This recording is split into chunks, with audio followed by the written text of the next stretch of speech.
Здравейте, започваме предаването с Илияна Йотова. Тя е евродепутат от БСП и е в студиото тук на Сан Стефано 29. Мария Габриел, тя също е евродепутат, заместник-председател на ЕНП, но тя е в Брюксел. Здравейте! Здравейте, Мария! Ето, имаме звук. Добър вечер. Добър вечер на Илияна Йотова. Сега, да започнем веднага с това, което се случи на местните избори във Франция, защото то изглежда доста симптоматично. Миналата седмица аз направих един паралел между 1991 година и сега, колкото и мрачно да звучи това.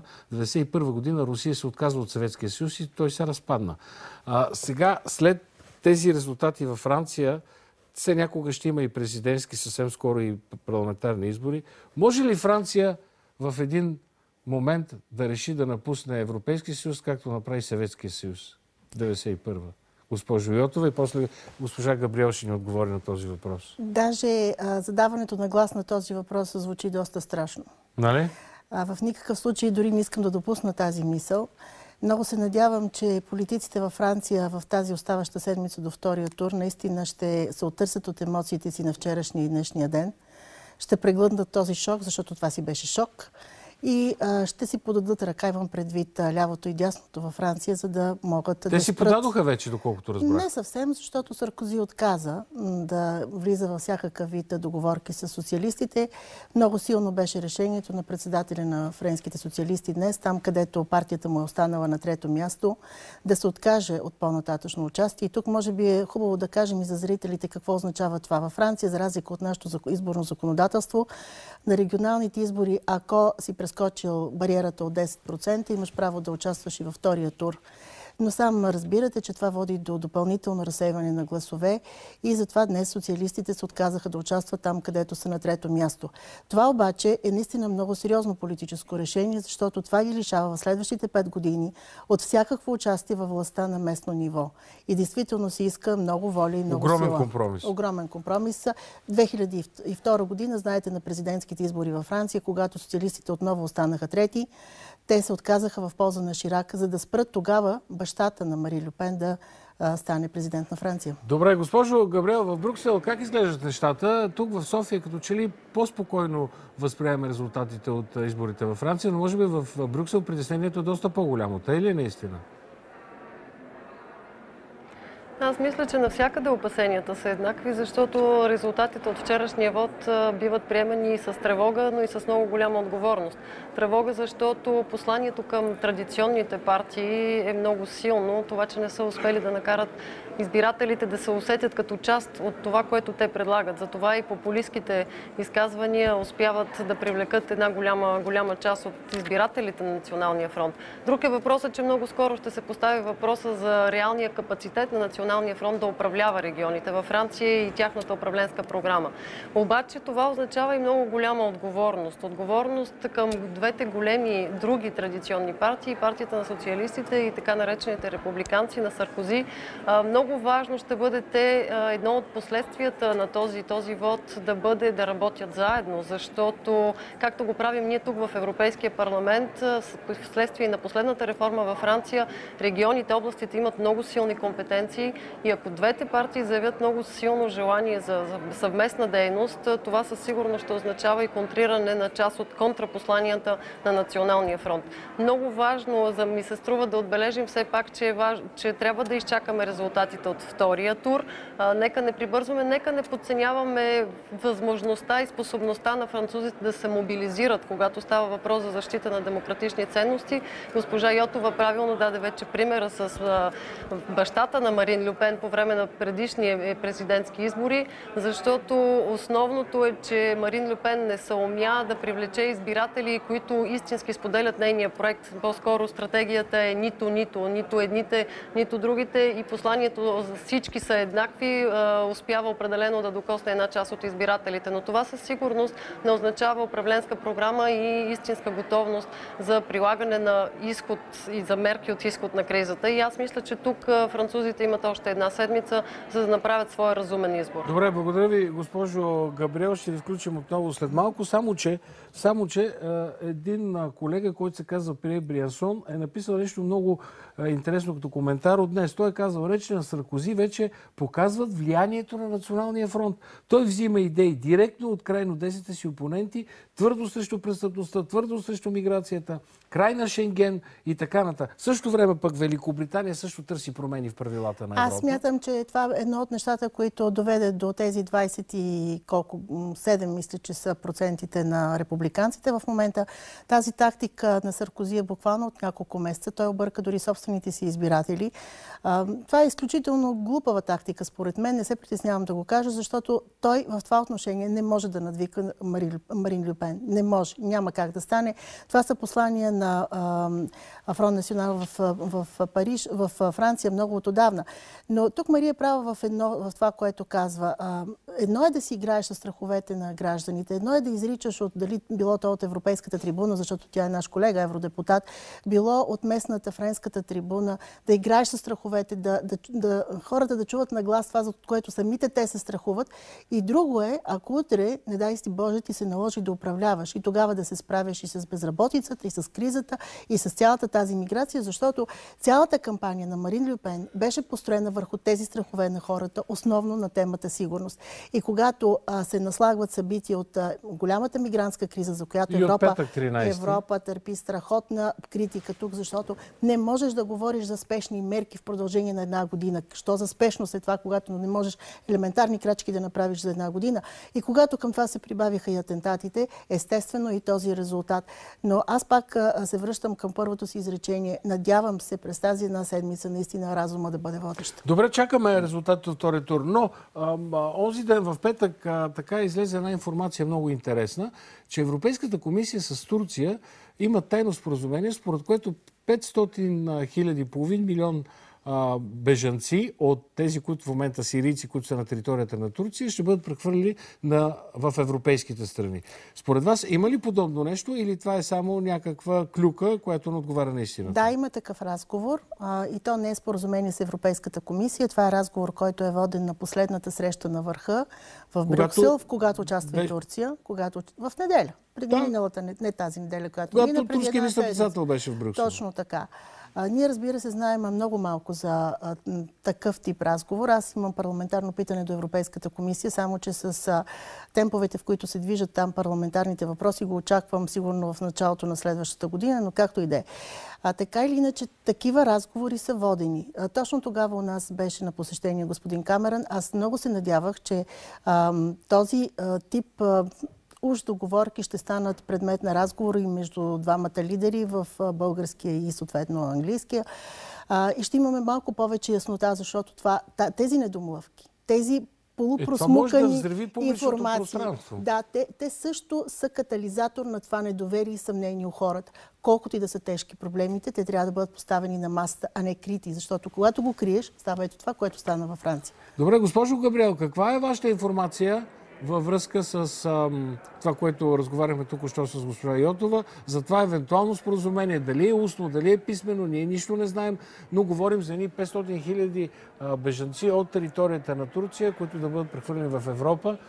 Знаете ли нещо по този повод, нещо като повече детайли? Аз също не разполагам с повече информация, освен това, че такъв тип споразумение и това предложение с тази цифра се цитира. За нас е много важно за това да разберем повече какъв е механизма. Ако става въпрос за това искането на Европейска комисия, механизма за релокация да се превърне в постоянен и по този начин държавите членки да продължават отвъд 160 хиляди, за които говорихме в продължение на седмици, да приемат, може би това е едното обяснение. От друга страна обаче трябва да имаме много голяма яснота чии са отговорностите, всички страни членки в Европейския съюз, говорим ли за някакъв период и начина по който ще се осъществи въпросното идване на тези хора на европейска територия. Така че за момента имаме много повече въпроси, отколкото отговори. Добре, кажете, госпожо Габриел, още един въпрос към вас и после ще продължим тук с госпожа Йотова. Кажете, там в кулоарите на Европейския парламент, какво си говорите за Шенген? Като минало, настояще или като бъдеще? Нашата позиция в Европейски парламент е категорична. Ние не трябва да отстъпваме от достиженията си, а Шенген е едно от достиженията на Европейски съюз. Когато говорим също така за Шенген, трябва да стане ясно, че осигуряването на защитата и на сигурността на външните граници на Съюза означава сигурност за Европа. Затова и не спираме да привличаме вниманието и с госпожа Йотова за необходимостта да се обръща специално внимание на България и много ясно да бъде показвано какви са усилията, които тя прави и начинът, по който се справя с опазването на границата. Когато говорим за Шенген, със сигурност в Европейски парламент не подлежи на дискусия неговото подлагане под съмнение. И аз мисля, че това трябва да бъде позицията. Това е сигнала, който изпращаме. Но веднага след това отиваме в страната на страните членки, които все още бавят единния отговор. Защото ако трябва ясно да го кажем и на Шенген, и на миграционната криза, Европейски съюз дава възможност за единен отговор. Инструментите са тук, те трябва само да бъдат приложени. Няма нужда да откриваме топлата вода. Държавите членки са тези обаче, които все още много ревниво пазят част от правомощията си и сякаш това ни кара да губим време. А всъщност за всички е ясно, че регулярна информация, обмен на данни и тясно сътрудничество води до сигурност за всички нас. Аз се радвам, че в Европейски парламент по отношение и на Шенген, и на достиженията на Европейски съюз ясно защитаваме тези наши ценности, поне със сигурност големите групи, каквато е групата на Европейската народна партия и групата на социалистите и демократите. Благодаря ви, госпожо Габриел. Въпреки това обаче, ето сега излезе преди малко информация, австрийците започват една много солидна подготовка и издигат стената на границата с Словения. И в крайна сметка, какъв е този Шенген вече с огради, без проходи и с невъзможност изобщо да се движи свободно на територията на Съюза? Господин Цонев, и резултатите от вчерашните избори във Франция и това, което става с днешна дата по отношение управлението на миграцията, показва едно от нещата, с които трябва да си ги кажем истински и честно. Европа в момента страда от един изключително остър дефицит на лидери и на мъжко поведение. Не казвам на мъже, защото и те и жените могат да имат мъжко поведение. Защото ако имаше лидерство, членството на България и Румъния в Шенген отдавна трябваше да бъде вътре. Просто поемаш отговорността за тези две страни, които иначе са изпълнили всички възможни технически критерии да са вътре. И тези страни, включително и България най-вече, днес тя е надежната външна граница на Европейския съюз. Не искам да бъда лош пророк, но с всичко това, което се развива, с това, че 12 месеца не можем да направим една реална стъпка по отношение управлението на миграцията и на кризата, темата Шенген и България и Румъния ще си стои така на дневен ред, ще влиза и излиза от всеки дневен ред на заседанията на Европейския съвет и съвсем скоро няма да видим изобщо никаква пролука в тази посока. Това е тъжното, защото, знаете ли, и при нас в Европейския парламент вече ми омръзна. Всяко ново председателство ние го питаме какво ще стане с България и Румъния в Шенген. Те казват, ама той проблема не е наш, ама има едни страни, които имат резерви. Разбирате си, от тук идва и тази вече отчужденост на хората, защото те не виждат елементарни неща, които същите тези европейски институции могат да решат буквално за половин час. Добре, понеже имаме само още минута и половина-две от Брюксел с трасе, искам да попитам госпожа Габриел нещо пак свързано с коларите, тъй като виждаме, че тя е точно там. Кажете ми, как вашите колеги така помежду си коментират този тежък разрив между Русия и Турция и до каква степен този конфликт, тази криза би се отразила така на отношенията Европейски съюз Турция, Европейски съюз Русия? Коментарите със сигурност са, че нагнетяване на напрежение в този случай, когато всички визираме глобална борба с Ислямска държава, не носи нищо добро. Така че много голяма предпазливост в коментарите се усеща, извън някои традиционни крайни фракции, които имат своите позиции, но за всички ни е ясно, че в този момент нямаме нито един от нас полза от противопоставяне. Цялата международна общност има необходимост да бъде мобилизирана, за да може в крайна сметка да се противопоставяме и на тероризма, и на Ислямска държава и да се борим с радикализацията, което е един от основните ни проблеми. Бих искала само да вметна за Шенген, тъй като казахте, че в Австрия има огради. Нека само да напомним и да не забравяме, че Шенген, освен пространство на свобода, на движение на хора, То е и пространство на сигурност, така че няма противоречие между част от мерките, които вследствие на ситуацията, която наблюдаваме в Европа, означава засилване на границите. Това, което ние не бива да спираме да повтаряме, че България добре охранява границите. Нещо повече, в България се регистрира всеки влизащ, включително европейски граждани, което ясно показва какво трябва да се прави на ниво Европейски съюз. Говори се за Гърция, говори се за Македония, не се говори за България, но трябва да продължим ясно да отчитаме това, което тя прави. Регистрация на всички и по този начин много ясно контролиране на потоците от хора, които се отиват към други части на Европа. Благодаря ви, Според мен госпожо не бива Габриел. да изместваме темата. Благодаря ви много. Трасето ни приключва след 20 секунди. Ще се хвана за едно изречение на госпожа Габриел. Трябва всички заедно.